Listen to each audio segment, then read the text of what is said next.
اس کو بھی بھگا دیتی ہے۔ شام ہو جاتی ہے، یسوع کوئی نہیں آتا ہے، 8 بج جاتے ہیں، یسوع کوئی نہیں آتا ہے، 10 بج جاتے ہیں، کوئی نہیں آتا ہے، رات ہوتی ہے پھر سو جاتی ہے، رات کو پھر خواب میں خداوند یسوع مسیح اس کے پاس، اور یہ بجائے اس کے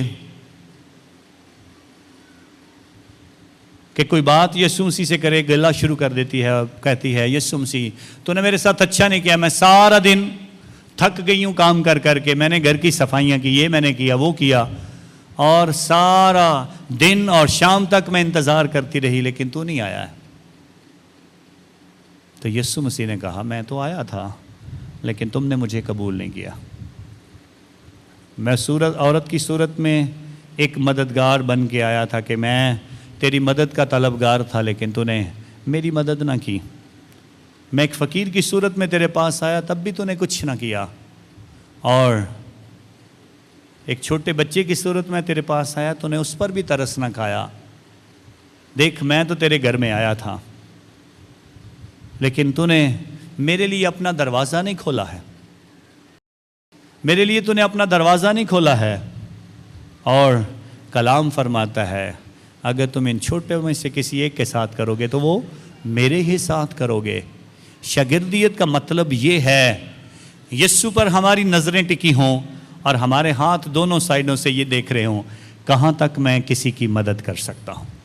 کہاں پر میں کسی کا سہارا بن سکتا ہوں، کہاں میں دوسروں کی مدد کر سکتا ہوں، کہاں میں یسوع مسیح کی گواہی دے سکتا ہوں، کہاں میں اپنے شاگرد ہونے کا اعلان کر سکتا ہوں، کہاں مجھے یسوع مسیح کے ساتھ چلنے کا موقع ملے گا، کہاں میں اس پر نظریں لگائے ہوئے ہمیشہ اس پر نظریں رکھے ہوئے دیکھتا جاؤں اور یہ بھی دیکھتا جاؤں کون کون ضرورت مند ہے، کون کون مدد کا مستحق ہے، کس کو میری ضرورت ہے، کس کو تیمارداری کی ضرورت ہے، کس کو دعائی کی ضرورت ہے، کس کو پیسے کی ضرورت ہے، کس کو میرا ساتھ دینے کی، میرے ساتھ چلنے کی ضرورت ہے، کس کو ضرورت ہے میں صرف اس سے باتیں کروں، کس کو میرے پیار اور محبت کی ضرورت ہے۔ ضروری نہیں کہ سب کو پیسے کی اور چیزوں کی ضرورت ہے۔ بہت دفعہ ہم اپنے بزرگوں کو، اپنے